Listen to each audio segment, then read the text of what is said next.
So first we'll understand what do we understand by a region. So regions are independent, huge geographic areas where Google Cloud put or mount or has all its infrastructure. Make sense?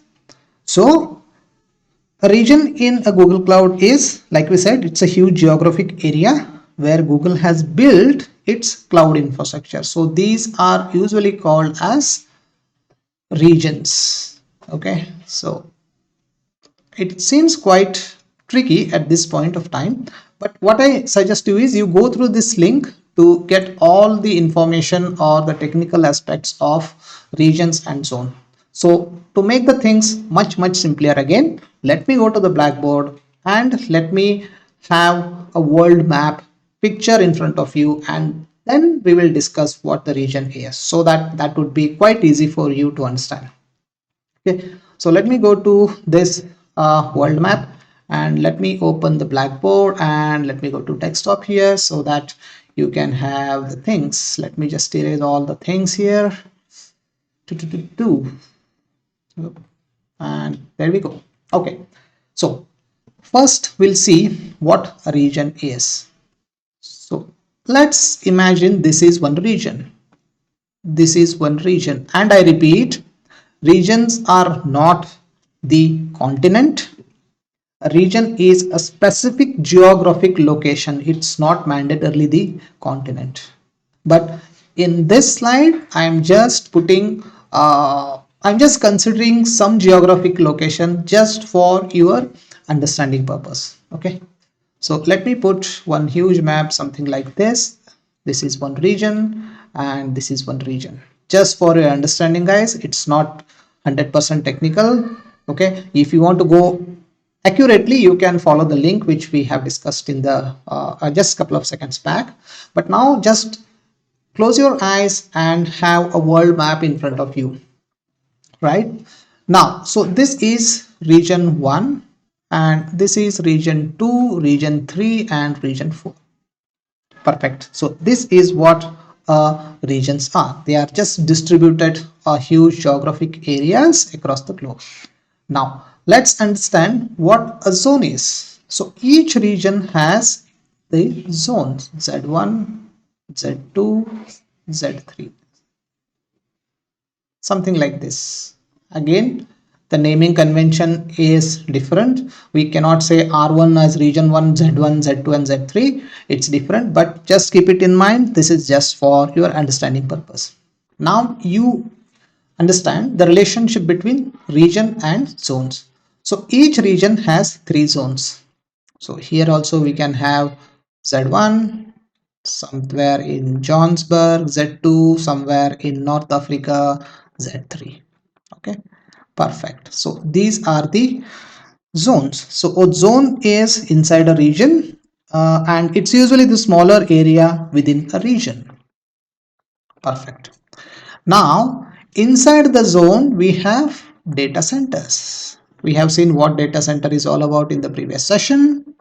I can call it data centers. Each zone has data center. As simple as that. We have a huge region. Inside the region we have zones, and inside the zones we have the data centers. Like the same way, if you see the Asia, this is region number 3 or 4, you give your name. And here we have one region. In Mumbai we have one, and in somewhere near China we have zones Z1, Z2 and Z3, and each zone has its dedicated data center. So the actual Google Cloud infrastructure like servers, networking, storage is available in data centers. Okay, not in region. See, ultimately we'll just segregate the huge geographical area. We have divided it, but the physical availability of the resources is ultimately present in the data centers. Make sense? I hope this is very clear. We have a region. Inside the region we have zones, and inside the zones we have the data centers. So now let's go back to the slides to just go through the definition we have come up with for better understanding. Yep. Here we go. The regions are independent large geographic areas. We have gone through this. Let's understand what a zone is. A smaller area, that is sub-region. Within a region, each region has multiple zones, and we have the data center. We have discussed in the world map, on the world map, I'm sorry. And here is the hierarchy. One region, multiple zone. One zone has its own dedicated data center. So always the physical resources or infrastructure is present in its dedicated data center. Now, this is one example. The region name is Asia hyphen South 1 hyphen Mumbai. This is what the naming standard naming convention as per Google Cloud.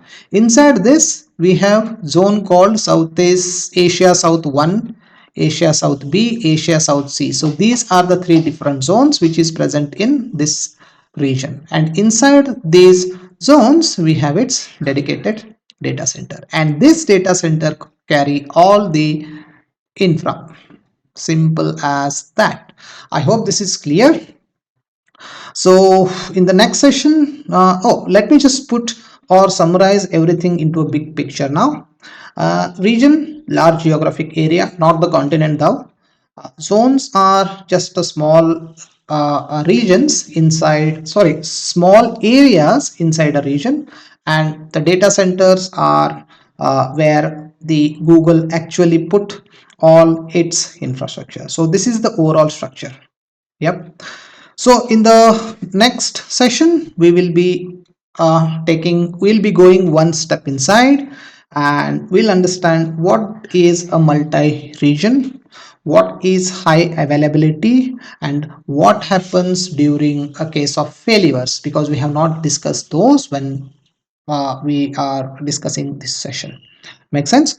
So thank you so much for watching. Any doubts, of course, you can put into the comment. I will definitely try to answer it, but my aim is just at the beginner level, just try to keep things as non-technical as possible. Thanks for watching, guys. See you in the next video soon. Have a good day. Bye bye.